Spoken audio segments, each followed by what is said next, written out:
call the meeting to order Monday, April 22nd. If the clerk would please take the roll. Councilmember Archibald.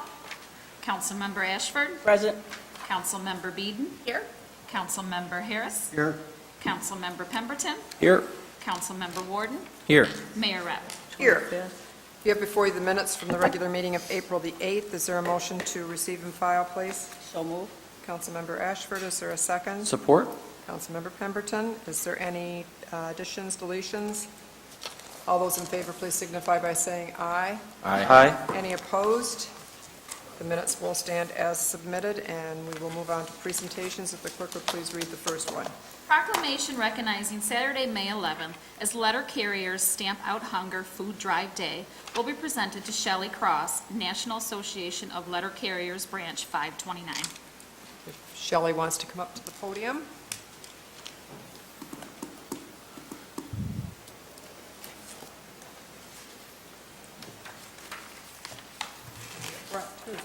There you go.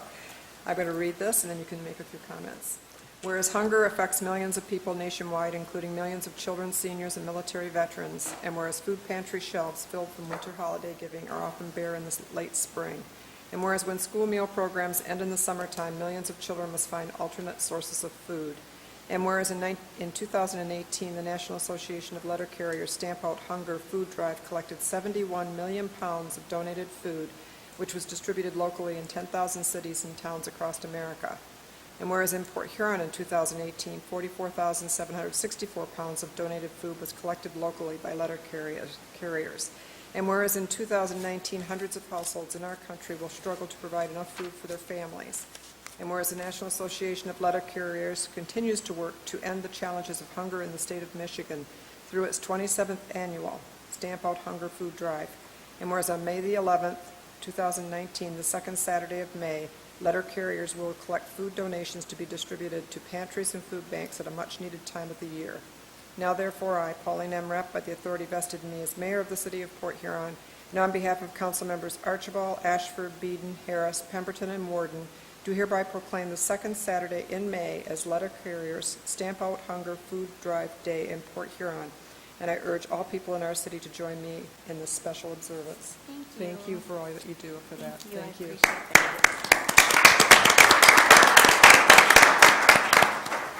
I just wanted to share a few statistics with council, and also thank you for continually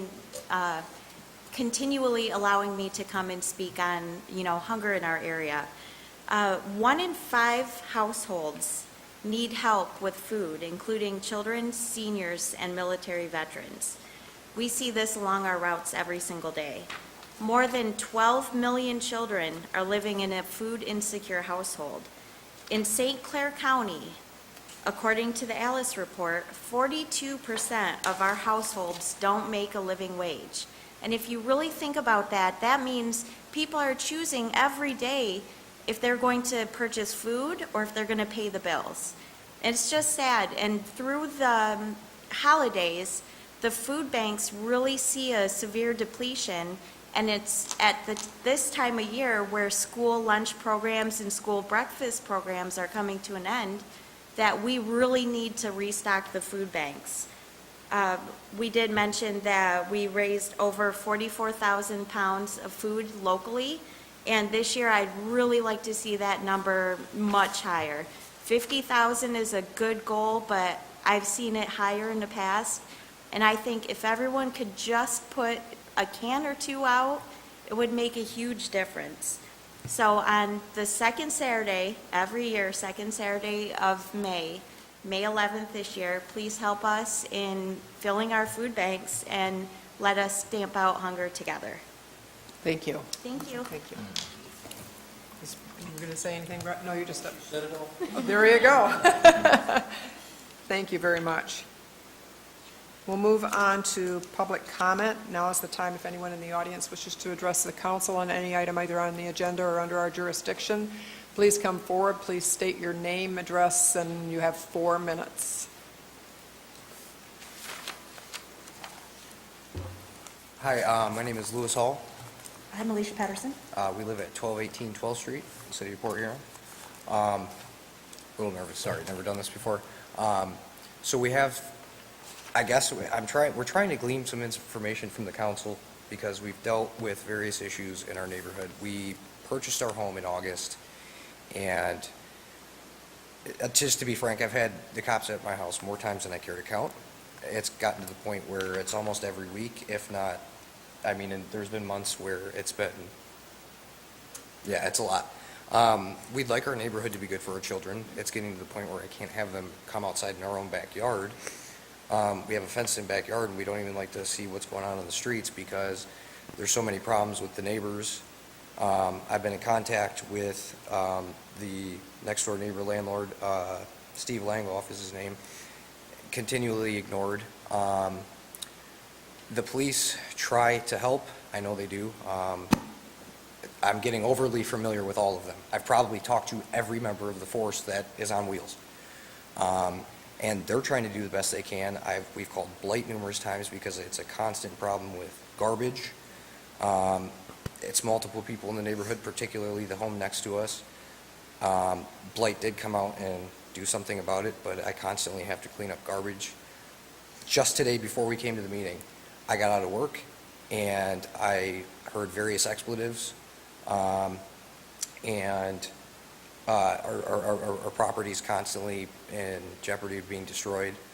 I'm at a loss as to what to do at this point. I've been to the police, like I said, numerous times. I've been down to the city building here and tried to talk to as many different departments to figure out what we can do. And everybody just kind of seems to be at a loss. I've talked to the president of the Landlord Association, and he's said he can only go so far as to, it's almost up to the landlord, and he seems to just be ignoring everything we have to say. We have letters. I don't know if you guys would be able to take these or whatever. She's written up copies in regards to the various nature of things. I don't want to say, I can't say some of the things we've had to deal with. It's just terrible things. it's bad. Do you have letters there that you have? Yes, ma'am. That we can look at? Yes, if you You just please. leave them with Councilmember Harris at the end, and we'll make sure that they are looked at. So we're at a loss. I don't know what we can do. We're citizens of this city. I've lived here my whole life, as has she. I don't plan on going anywhere. We bought this house in hopes to raise our kids, and I go to work, I'm a 9-to-5 guy, and I don't feel comfortable with my kids being outside. And even when I get home, it's just like this constant attack, and I mean, we've looked at ordinance, they're up the wazoo, how many things are being broken in just our neighborhood. Just between Court and Union. Okay, and I know there's other areas in that area. We were even told maybe we shouldn't move there before we bought the house because it's not necessarily the best neighborhood. And I'm not a head turner. The only way you can clean up a neighborhood, you just need one person to not look away. That's true. And that's the stance we take. Well, I'm going to have our city manager look into all of this and get back with you. Is your contact information on this? Yes, it is. It is, and you will get a hold of them? Yeah, we'll be in contact tomorrow. I greatly appreciate Yeah, it. what was your first name? I'm sorry. Alicia. Here, Alicia. Some Thank you. Kleenex. You're welcome. He will look into it all and get back with you and see what we can do, okay? I definitely appreciate it. Thank you. Okay, Thank you for your all. time. Thank you.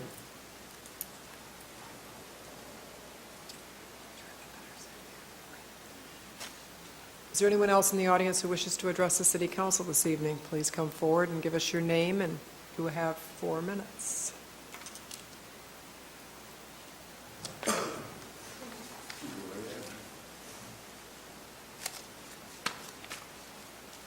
Good evening, City Council and City Manager, staff. I'm speaking regarding the ordinance to amend Chapter 36 of Parks and Recreation regarding the establishment of consistent hours. And I am so happy to see that one comment that I made was incorporated, and that is a caveat to allow the people who fish at the end of Lincoln Park to be able to smelt dip and do what they need. Thank you Amen. very much. Thank you.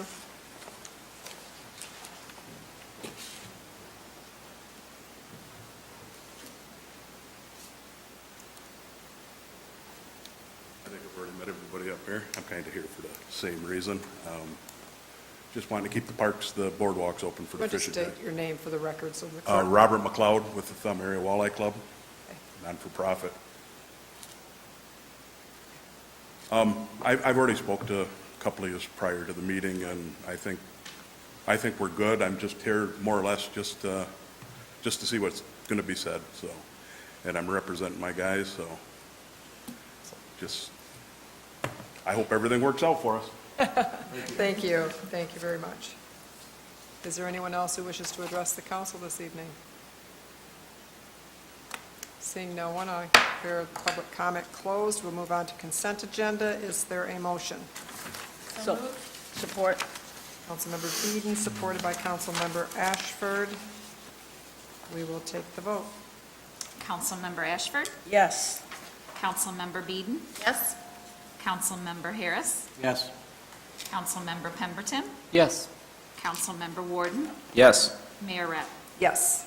The items on the consent agenda received the proposed budgets, 2019-20 budget schedule, capital improvement program scheduled public hearing for May 13th to hear public comments from interested citizens on the capital improvement plan, and on May 13th to hear comments on the 2019-2020 Downtown Development Authority budget, and recommended the Michigan Liquor Control Commission approve above all others the application of Port Huron Hospitality Holdings LLC doing business as City Flats for a B hotel license, recognizing April 26th as Arbor Day in the city of Port Huron, and confirming the mayor's reappointment of Sherry Smith and Evan Wilkins to the Brownfield Redevelopment Authority with terms to expire April 14th, 2022. And then we will go to resolution number 1. Authorizing and approving the submission of the annual action plan for program year 2019 to the U.S. Department of Housing and Urban Development for their review and approval. Is there a motion? So moved. Councilmember Pemberton, is there a second? Support. Councilmember Ashford, is there discussion? Mayor Rep, Councilmember Harris. I went through the records and the appropriations under this article and stuff, and I just kind of wanted to know how we had an appropriation, and the gentleman brought it to us for asking for $27,000 to help with the shelter on 24th Street, and it now appears this is up to $30,000. And I thought it was kind of unusual that we give more than they asked for, so. So we put a small contingency in there in our request in case there's closing costs and additional fees that they may need. So it doesn't necessarily mean it be used? Correct. We won't spend it all if we don't have to. Okay. Is there any other discussion on the annual action plan? Okay, Mayor, was there any highlights on there, or just? Yeah, as we discussed last time, it was important to the mayor and council that we take care of the Blue Water Rescue Mission that was requesting some money to purchase land to expand their shelter to, I believe, aid women and children. So that has been addressed. We've also continued our Pioneer Home Buying Program as well as our neighborhood housing program. I emailed you just this week, I believe it is 15th Street, 1328 15th Street, I believe, if I'm wrong on that. I emailed you different property that was just rehabbed. So we will continue that, 4 to 6 homes a year, about 30 families a year, help with down payment assistance. So all that's in there. Okay, and then I saw, we did during the public hearing, we had another group that come before our sons, and is there any explanation as to? Yes, so we need people who are going to, if they allotted funds this year, are prepared to expel them in the coming fiscal year. Sons is not ready to break ground. However, we did tell them in the next couple of years, when they're ready, come back and we'll be more than happy to help them. Okay, and there's requirements that you set them up that they need to do to? Correct. To qualify? Correct. Okay, thank you. Correct. Any other discussion? We will take the vote. Councilmember Beeden? Yes? Councilmember Harris? Yes. Councilmember Pemberton? Yes. Councilmember Warden? Yes. Councilmember Ashford? Yes. Mayor Rep. Yes. Item 2. Approving internal tax incentive policies for the Brownfield Redevelopment Program, Neighborhood Enterprise Zone Program, Obsolete Property Rehabilitation Act exemption, and Public Act 198 Industrial Facilities Tax Exemption Program. Is there a motion? So move. Councilmember Ashford, is there a second? Support. Councilmember Pemberton. I wonder if the city manager could please go over this a little bit? Yep, I'm going to have David come up and give the breakdown for each program. One of the overall 30,000-foot view of this is we offer multiple incentive programs to lure investment into this community. However, we are one of the few communities who have no guidelines in place. So when an investor comes to look at a project, they don't know, what level of investment is needed to qualify for an incentive. Not all projects get incentives. We don't have to, quote, give away the farm. The economy's good. Real estate prices are rising downtown. The business case for downtown is getting more sustainable. And so the question becomes is what are reasonable guidelines to put in place so that we can ensure that when people come to the city and ask for an incentive, they bring us their best proposal, the highest and best use for that property. So I charged David with looking around the state at how other communities like us roll out their incentive programs, and he spent multiple months looking into it. I sent you draft copies of this, I believe, last fall, of all these regulations and policies, and so now David has the final draft here. So David, turn it over to you. Good evening, Mayor and Council. As City Manager Freed mentioned, we did background in various communities throughout the state, such as Portage, Rochester Hills, Troy, Ingham County, Lansing, all across Kalamazoo, all across the state, just to get a flavor for what other communities are measuring as far as the investment, the job creation, what type of projects are important, and then how do you create a package that now becomes your criteria to offer incentives. This is not any different from the state of Michigan when we have a company that is looking to come into the state. The state does have a job investment and a dollar investment as to what they will use as the measure in order to make the offer to the company. Same thing for when we have downtown projects such as the City Flats Hotel and the Sperry's. Typically, the community revitalization program through the state, they also have a criteria that they use to determine what type of incentive they'll put on the table and how much support they'll put forward on a project. In the case of the state, usually the minimum is a $750,000 investment. They want to see a historic building being rehabbed. They will also want to see mixed use within the building. And all of this starts to score as far as their ability to come forward and support the project. So we didn't have any of these criteria in place. So when we brought things forward, it was brought to this panel to decide what the incentive would look like. Well, we wanted to have some guidance for you. And so we drafted these documents to give you some background and backing, more importantly, when you make decisions and why decisions are being made and maybe why an incentive is on the table. Now, that said, you are the final decision maker. You can always adjust that. But now when we have a project in front of us, we can provide them at least a framework of what the incentive might look like. David brings up a couple good points I want to highlight is the issue with not having guidelines is it's not really an incentive because everybody gets it. And the idea of our incentive programs is to make them competitive so the proposals are keynote economic drivers. Not every project is the same, and not every project is the same keynote economic driver in our downtown or wherever it is in the city. Also, there's significant administrative burden to facilitating these programs. Brownfield plans are significantly heavy on administration. And so we spend a lot of staff time on an annual basis officiating these programs. And so there needs to be a level of investment that is worthy of that level of administrative officiating on an annual basis, because there's a cost there.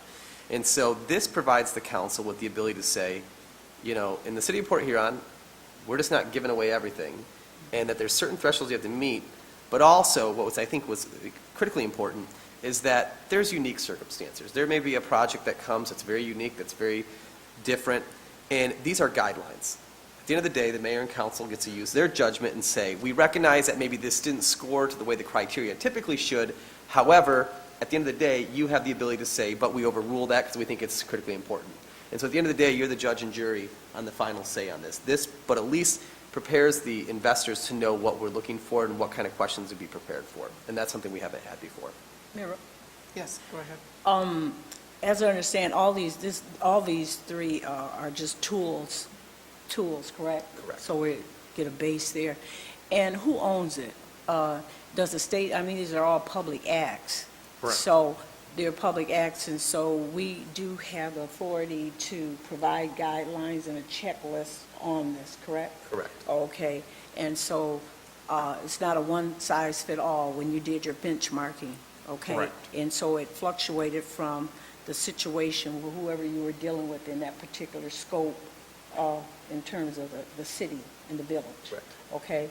And so you're bringing this before us tonight, so we've been kind of giving away the store, but we could do better as far as our tax incentives are concerned. Is Yeah, that correct? and you also bring up a very good point, is that David nexus this with the state. So the thresholds in our guidelines Right. match, for instance, the community revitalization program, what their thresholds are. So they are on the same page with the MEDC and our local government. So you bring up an excellent point. Right, I was kind of scared. I thought, no, we sit up here, we're not that big now, okay.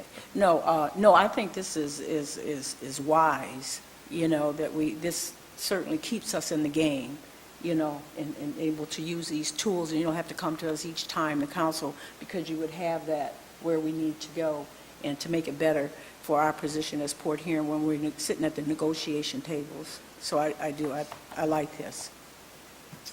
Well, I think Thanks, Mayor Rep. it's important that investors know what opportunities there are and that we're consistent with Right. everybody and it's not a favor sort of thing, so.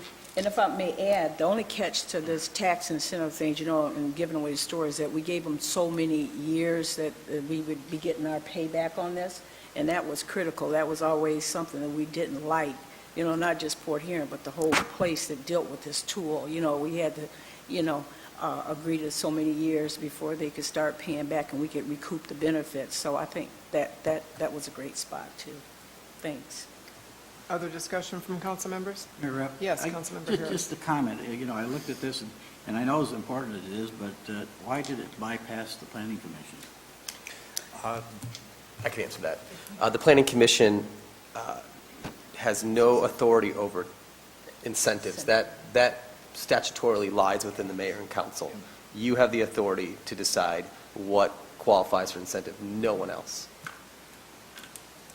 Because, to be quite frank, we're negotiating agents for the city, so by offering these incentives, we're saying, if you want incentives, show us what you're really going to do, give us something really, really good, and you're the fiduciaries for the city, not the Planning Commission. Other questions, discussion? Mayor Rep. Councilmember Warden. Yeah, I appreciate both city manager and planning director Haynes.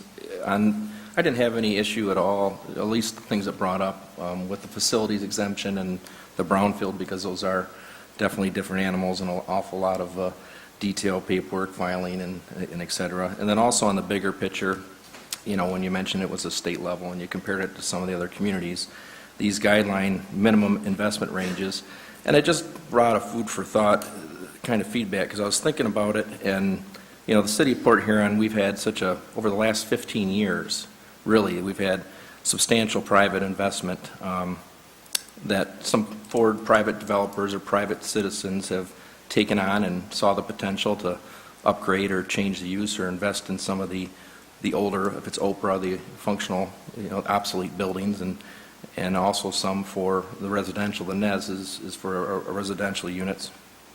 And, some used an approach for tax abatements and some didn't. Some just kind of did it on their own and didn't even ask for that. So there's clear results that I see, and I still kind of think about this and like, how is this going to apply? We still have the second tier in our community of some of the buildings or sizes of buildings that are 2,500 or 3,000 or 4,000 square feet or 5,000, smaller, that they still fall into that potential functional obsolete, whether it's on the Oprah side. But, to get them completely up to where it needs to be to change an investment probably won't reach that $500,000 limit because of the size of the building. And that's why I just raised food for thought, kind of a concern that, if we're having these minimums and there's a grid there that one's at 500,000 minimum to be even on that grid, for being able to kind of qualify, and then also for, I think it's for the neighborhood enterprise zone, which is for residential use, it's 750,000. I'm trying to think of where is that going to apply to some of the other areas of our community that we still are starting to see the secondary individuals kind of potentially come to revitalize some of the areas of our city that have those. And this would kind of, they wouldn't even come close to that guideline. So I just wanted to, with these substantial new minimums on the guidelines, I just think we need to be very wary. I guess the wary part is just to see if there's ever, if we start seeing some type of a diminishing interest in people that want to revitalize some of those smaller buildings, that need to get them updated. It might be $150,000 or $200,000 it'll take for a 2,500 square foot building. Is that going to detour, I guess, kind of, steer them away from that investment to get it back up to functioning. So I just want us to be aware with this new program, and hopefully, once we do set this, I'd like to make sure we have real quick feedback on any type of thing that might detract from that, because we have great progress going, and it's some of the things that I think about is we have the great bigger picture, the bigger guys coming in, but now, hey, what's really going to take us to the next leg is some of these mom and pop people that say, hey, I'm going to put $175,000 into that building to get it up to speed, to redo the ventilation, the heating, the electrical, and even the wall layout to make it functioning in today's use. They might have a deterrent of not having any potential incentive available for the abatement for that, because the return on what they're going to charge at the next, once they finish it, is still not going to be high enough to cover, to get that return on, potential. So I just wanted to bring it up there that we really monitor this and real close focus of any potential slowing to give feedback so that we might be able to adjust it if we need to adjust it. As you mentioned, it might be still up to us as an exception. I don't know if once we put this in place, if it's hard to change or open it up to that. But it's just something to be be aware of, and that's something that I kind of thought about and said, wow, let's make sure we bring it to all of our attention here, that we put this in place. Let's make sure we don't deter some over on 10th Street, over on not just 24th, and some of these other that have these old, corner grocery stores or mom and pop that used to be, that need to be revitalized, but their business commercial use, there's no way it's going to reach that limit, but we still want people to come in with that investment and engagement. But those are my comments, and I appreciate you guys getting back to me on how this was developed, as long as we become aware of that and quickly respond if we need to. Thank you. Thank you. Is there any other discussion, questions? Thank you, David. You're welcome. And we will take the vote. Councilmember Harris? Yes. Councilmember Pemberton? Yes. Councilmember Warden? Yes. Councilmember Ashford? Yes. Councilmember Beeden? Yes. Mayor Rep. Yes. We'll move on to item 3 under resolutions. Receiving the proposed 2019-2020 budget and scheduling a public hearing for May 13, 2019, to hear public comments from interested citizens on the proposed budget. Is there a motion? So moved. Support. Councilmember Pemberton, supported by Councilmember Ashford. And I was going to say the city manager, if he wants to give it, obviously, he's right there. I'm So ready. He's going to give us a Like little... Jack in the Box, he yeah. popped up and He popped right up, so he's there. The one time a year when I get to fulfill my constitutional and statutory duty and deliver to you the proposed city budget. This will be my 5th budget that I have prepared for the city of Port Huron, and so I'm proud to deliver that tonight. I want to first and foremost thank Ed Brennan and Bobby Seppo and the entire finance team. I am the pretty face I get to present, but the heavy lifting is Ed Brennan and his team, who prepare these annual financial reports, bring the strategic data I need to make decisions and compile. It's one thing to make a decision, it's one thing to put all the information together and bundle it and provide all the numbers. And so, Ed, thank you for that. You are very good at your job, one of the best, I would say, in the state of Michigan. To be quite frank, for the last 5 years, I don't think we would have been where we are without your expertise. So, thank you. I'm going to go through a quick PowerPoint for you, and then I'm going to provide you your budget, and then we can take your questions in the following weeks. First and foremost, I bring you a budget tonight, which has revenues of $25.7 million. Our property taxes are $9.2 million and some change.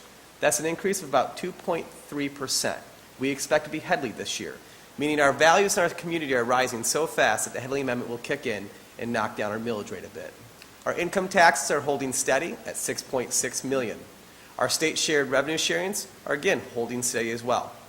And additional licensing, road right-of-way fees are all holding relatively steady as well. $25.7 million in revenue, $26 million in expenditures. Again, the bulk share of our general fund spending is about $15 to $16 million, $15.6 million in public safety. Our number one priority is ensuring the safety of our citizens. Our general government and operating, parks and recreation, $2.7 million. Public works, which includes our engineering staff. So all of the engineering, all of the administrative public works are fiduciated out of the general fund. Significant in this year is the investment we are going to make into our community. $800,000 of capital outlay. And what I want to show, we'll get into that a little bit further. So your revenues and expenditures, your expenditures exceed revenue by $300,000, which will be appropriated out of the land purchase fund to accommodate for the capital, the very unique capital investment we'll be making. If you reduce the cost of government, so last year, the difference between the cost of government last year and this year is about $1.6 million. But we also transferred $270,000 into the land purchase, expecting that this year we'd pull out around $300,000. So with that said, the difference between this year's government and last year's government is an increase of about $1.4 million. However, in our collective bargaining agreements, we gave a 2.5% raise to all of our city employees. This is the first raise they've had in almost a decade. In addition to that, we have moved our fringe benefit rate from 93% to 95%. And that entire cost is about $714,000. So the $1.4 million, about half of it is just increased fringe and increased wages. Of our fringe benefit fund, we run a rate of 95%. For every dollar we pay an employee, 95 cents goes into the fringe benefit fund. Of that 95 cents, 38 cents is for their current employees. 57 cents is legacy costs, the unfunded liabilities. And we will address that later this year.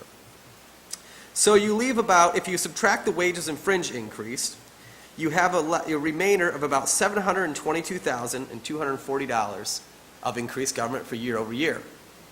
However, we have $800,000 in capital outlay. Without that $800 in capital outlay, and without the wage and fringe increases, government shrunk by $27,000. This is important because people need to know that we have reined in the expansion of government. We are not increasing positions. We are not increasing the role of government or the intrusion of government. We are just simply paying for the fringe and legacy costs and wages. Let's talk about the capital, because capital investment in our community is important. And the people of this community spoke very clearly a few years ago to support parks and recreation. Riverside Boat Launch. We have some fishermen here tonight. They can go fishing or they can visit the moon. It's hard to tell the difference based on the potholes in the Riverside Boat Launch parking lot. They are craters. However, through Kim Harmer and Nancy Windsor, our two magicians, have been able to get a $300,000 grant from the DNR. That requires a $300,000 local match. The project cost for Riverside Boat Launch is $600,000. Imagine if we didn't get that grant, how would we ever replace it? Lighthouse Beach, a project cost of $200,000. It includes some bathrooms, some ADA accessibility, a small playscape. $100,000 DNR grant, $75,000 county match. Our general fund is $325,000. So out of $800,000, we have $325,000 of local match. So if you less our local match, our general fund would actually surplus $25,000. So with that, the only reason why we are dipping into land purchase is, one, we knew we would last year, so that's why we dumped $270,000 into it in this fiscal year to accommodate this $300,000 appropriation, and without it, we'd be good to $25,000. Now, that is the overview of the budget. I will provide you your copy tonight. I should be on your dais. In addition to this budget, I have spent the vast majority of my time developing 2 business plans. One, a business plan for Treasury, and one, a business plan for the council to address. In the coming year, we will address our $90 million of unfunded pension liability through about a $50 million bonding issuance. We worked for 3 years to get the state legislature to change the laws so that we had the ability to refinance our debt. We now have that ability. So I am working with Independent Bond Counsel, I'm working with independent financial advisors in the Department of Treasury on almost a daily basis to develop a finance plan for what a bond payment would look like and what a remaining ARC would look like. So under the state Treasury guidelines, we can only refinance 80% of our unfunded liability. So you will have a bond payment, and then you will also have a remaining ARC payment for our annual contributions for what's left over. If we assume rate of return at 6.75, that would place our unfunded pension liability at $90 million. If we bond out around $50 million, we'll have a remaining ARC payment of $40 million. To give you an idea of what that will look like, a bond payment, $52 million, at 30 years at 4.75% is a fixed payment of $3.2 million. MERS projects that the remaining ARC payment on a 30-year amortization will be about 1.3. If you combine that together, that is $4.5 million. Our pension payment this year, $5.8 million. We have the ability to save almost $1 million a year. 66% of those savings will go to the general fund. So imagine this year we would be surplusing $25,000. In the coming years, we could be surplusing much more. So it is critical that we achieve the business plan, we achieve the acceptance of the business plan by the Department of Treasury, and we also file this away with our corrective action plan. It is my goal as city manager to make this the last year that the city of Port Huron will have to file a corrective action plan with the Department of Treasury, which we had to do after the 2017 legislative session. So that is what I'm working on in addition to your budget. So this is a pivotal point in our city's history to finally address the unfunded liabilities in a long-term payback strategy that fulfills our obligations to our pensioners, while at the same time makes our payment palatable so that we can continue operating our government without becoming a tax burden on our citizens. All right.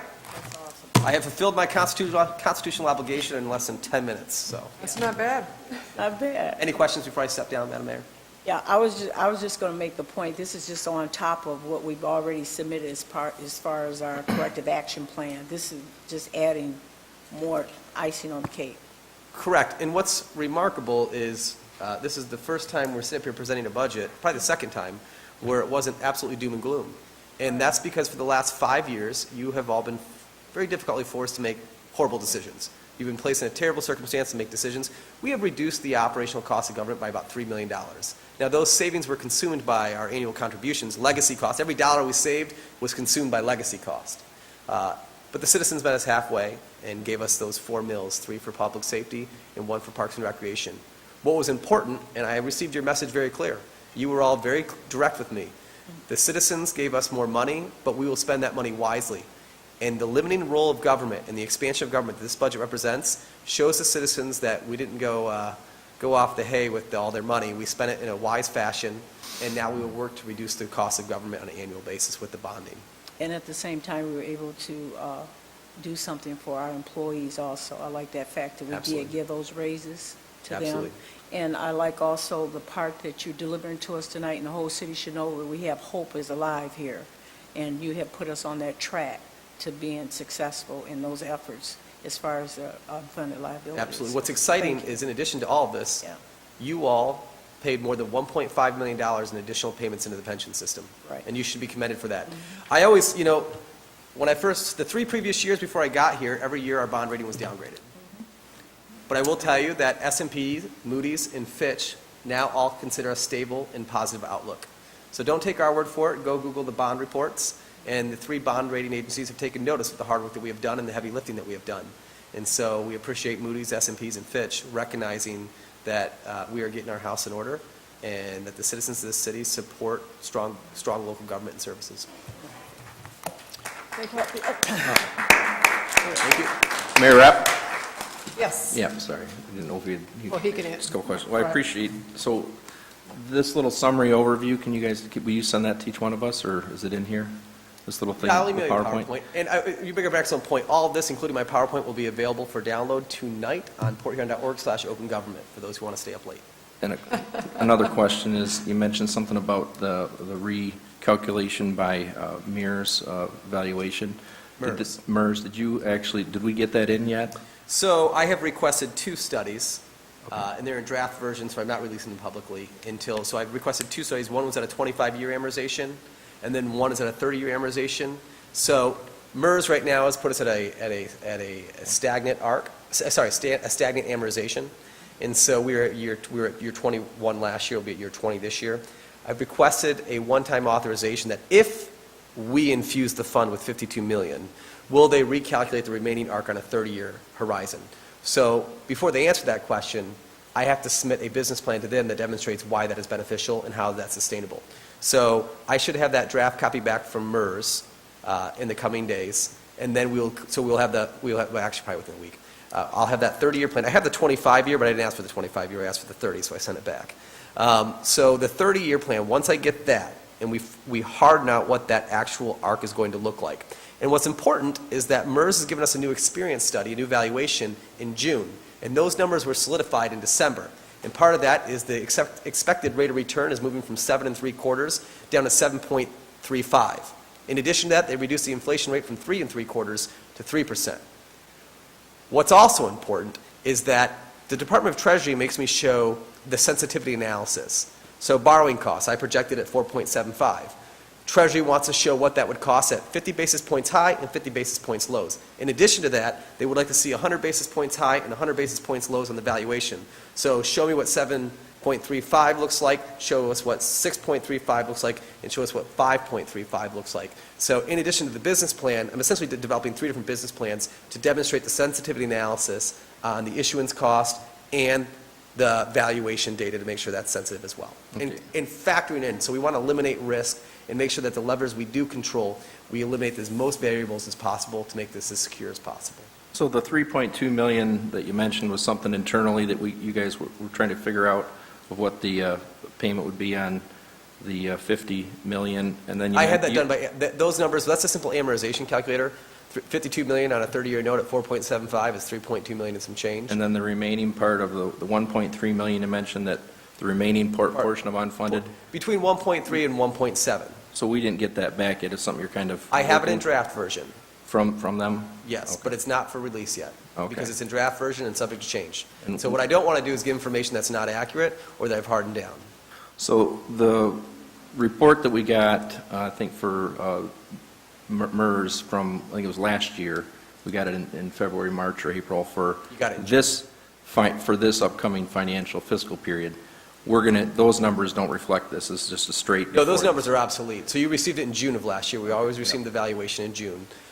So, no, they don't, because they have an unrealistic rate of return of 7.75. So we're not going to be stuck by, we're not held accountable to that for this budget? For the No, required we'll pay minimums? that, no, we'll pay that ARC, but We are they're going to gonna recalculate. The ARC we have this year, if we do an issuance this year, so the ARC will be covered by issuance this year, and so you have the ARC, and then you have the bond payment if we go to market. However, we should receive a new experience study, but there's a phase-in period that will just, I think, in about 2 to 3 years, they phase it in. So you don't have so if the market doesn't do well one year, it does really one year really well, like last year it did like 13%, this year we're at about 2.53. Yeah. So you don't want to see the pendulum swing, so they do a smoothing to allow for budgeting for that purpose, Yeah. so you don't have it shocked in the middle of your fiscal year. But I would recommend that the valuation last year had a rate of return of 7.75, which is now no longer assumed. It's now dropped to 7.35. For rule of thumb, it's for every 1% you drop, you have about 10% more in unfunded liability. However, we also have the inflation rate that's calculated in was at 3.75. They've moved up to 3, so there's some adjustments there. What we're expecting, though, because it is not in I there. was going to say, in this budget, what is In this budget, what is the requirement that we're putting in this budget, I'm right around 5.8 to 6.2 million. is in this one? Correct. Now, additionally, the valuation that we're getting in June will factor in the bridging down of our pension multiplier. So our workers sacrifice once more to bridge down the pension multiplier from 2.5 to 2, and also cap the overtime in the FAC at $100. We will know what the bridging effect has had, because that will be factored in the next valuation. However, it's going to take about 24 months, about 8 quarters of payroll to be paid into the system, where we can actually see what that 100 hours caps is going to demonstrate. We have estimates, but I'm not confident until I see about 24 months worth of data of payroll issued in. So those will be some major changes. The valuation I expect in June should be significantly different, but that's on par for MERS's valuations. They seem to be inaccurate every year. Thank you. Any other questions for Mr. Freed? Yes. I don't think Mike's a question, more of a statement than anything. You know, like James is saying, and we all know here, that we kind of got hit with an unreasonable fee for this Quay Street and Michigan Avenue, you know, and we looked at the map that we just got on all our city streets and stuff like that, and what the cost of doing business today. How does that fit into the plan? So You know, these are all unexpected costs that.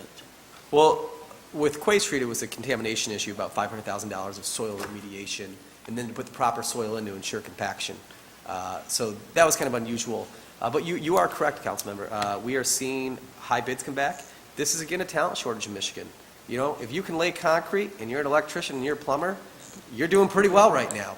And so we're seeing bids come back 10% higher than we expected. We're seeing quantity costs and material costs rise across the board.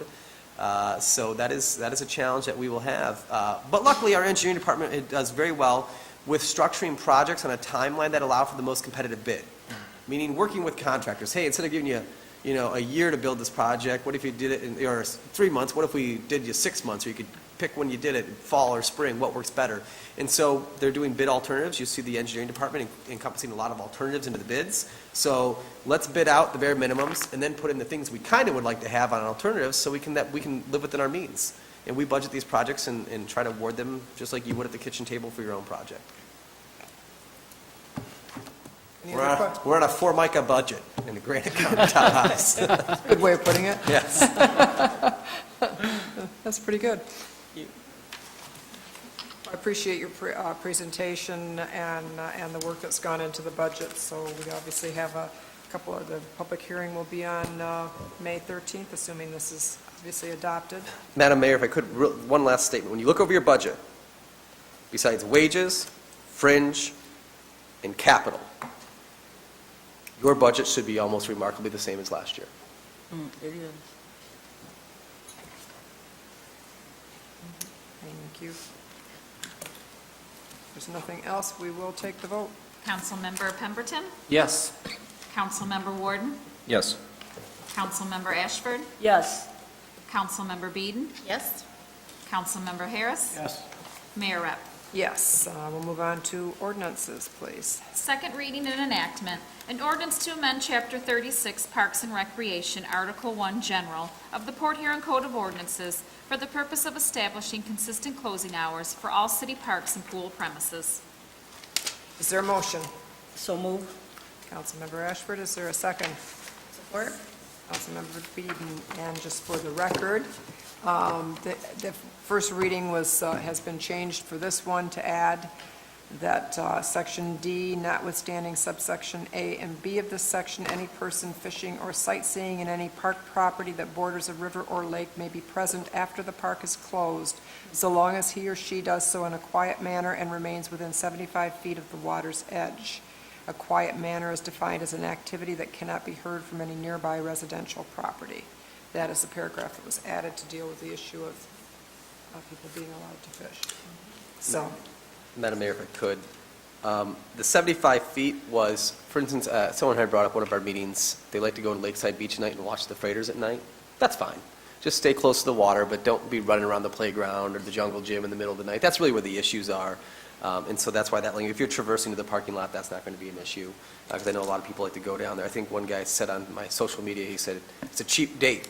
Go watch freighters at night. And I said, well, there you go. You can still do that. But again, this is the reason why we do 2 readings. We do factor in public opinion. This ordinance is now the 2nd reading. It has dramatically changed based on public input. It's a good example. it is a good example. Is there any other comments from anyone? Mayor Rep, just Yes, one. Councilmember Harris. You know, this kind of become of a little battling ground in the last week and a half, and I just want, on my behalf, wanted to thank the city clerk for going out and getting some of the detail and information that I come up with. I want to thank the people that called me up and listened to my opinion and stuff. I think that, phone calls work. Facebook, I guess, works too, but I'm not a big fan of Facebook. But I just thought it was really interesting how things work and how a little event can mushroom into something much bigger than what it really is.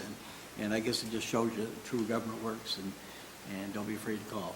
Thank That's you. true, absolutely. Mayor Rupp? Yes, I'd just like to Councilmember piggyback off, the calls do work. I was getting calls where they had actually spoken to other council members, and they were blooming it up, but we all work for the same city, and they said, well, we can't fish. I thought, well, where'd you get that at?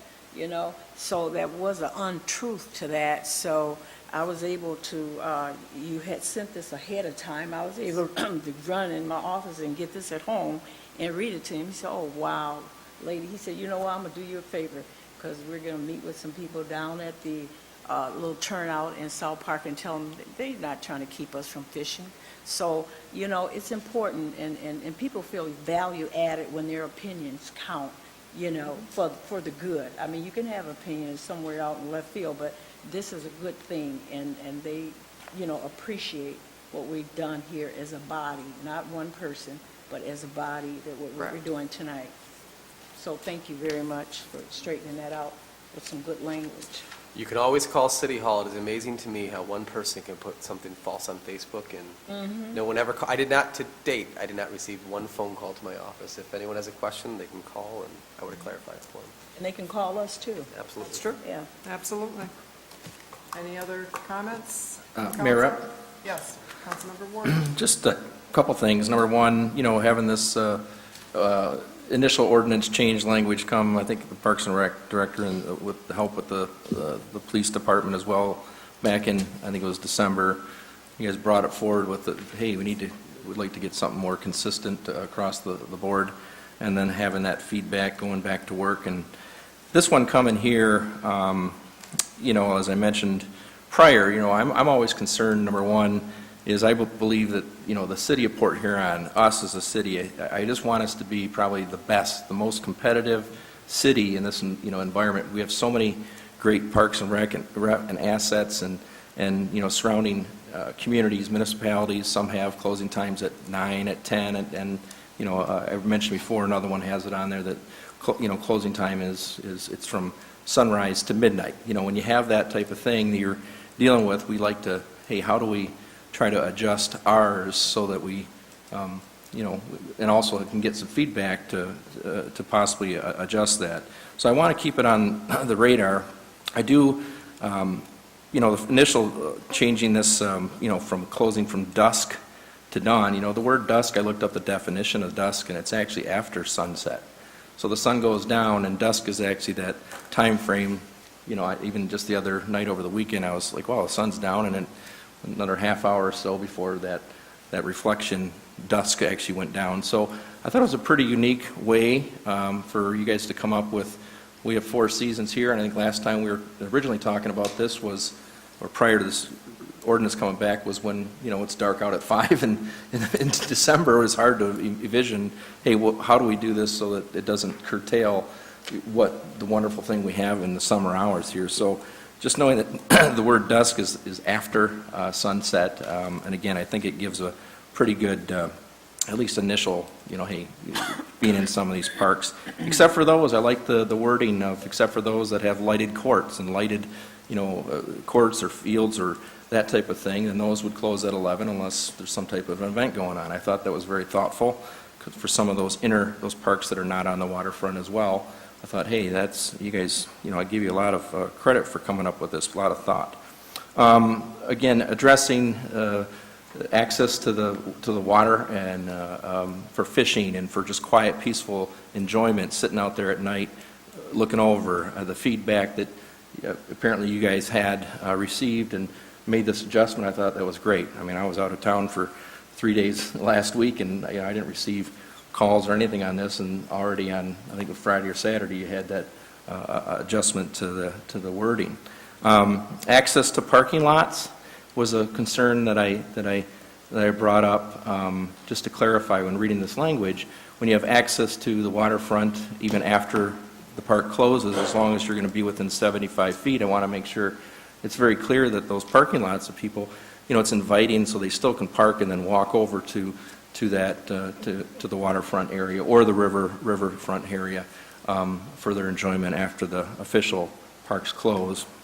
So I just want to suggest that, the signage that we put at these different places, that especially with the parks and the turnouts that are accessible, the river and the lakes I want to make sure that we take time to make sure it clearly invites or allows for the description so that people can know they can park and can go to the waterfront, so that we can, try to avoid any negative impact on residents and visitors. And all I basically said is make sure that we, both positive and negative feedback that comes out of this, that we're accepting of it and see how this plays out to see if there's something that maybe we might want to tweak or adjust that we didn't think about the impact. But overall, the interior parks that are not lighted, that are not waterfront, after dark, it's nice to, hey, why would you want to be using that? And to have that at dusk is, a clear sign to, all right, the park's closed. Go somewhere else, not to disturb. So I appreciate all the work, and appreciate the adjustment as well, the language, and I just hope that when we do these, that the signs are very inviting and very clear, not to, to potentially give the wrong impact if somebody, oh my gosh, it's closed, meanwhile it's a turnout. I want to make sure that they know it's very, feel free to turn out, enjoy the view and walk down and fish or walk down in that. So thank you very much. Thank you. Any other comments? We will take the vote. Councilmember Warden, Yes. Councilmember Ashford, Yes. Councilmember Beeden. Yes. Councilmember Harris, Yes. Councilmember Pemberton, Yes. Mayor Rapp. Yes, that concludes our agenda for this evening. One announcement, this special meeting will be held to discuss the budget, and it will be following our public hearing that week, Thursday, May 16th at 5 p.m. in Conference Room 408, when the council will discuss the budget. Is there any? 16th at 6 o'clock, right? 5 o'clock. I mean, 5, oh, it's 5? 5 o'clock. Oh, okay. I would have been an hour late. No. Pardon me? Oh, yes, and the canal has been dredged and it is open, so we're ready for summer boating. Well, maybe, depending. If the weather stays warm, we're ready for summer boating, but that's a good thing, it is open, so. Is there anything else to come before council? If not, I entertain a motion to adjourn. So move. Meeting adjourned. Are you guys going to this right here? Oh, can we give you chicks to some kids? Okay. Are you going to this right here?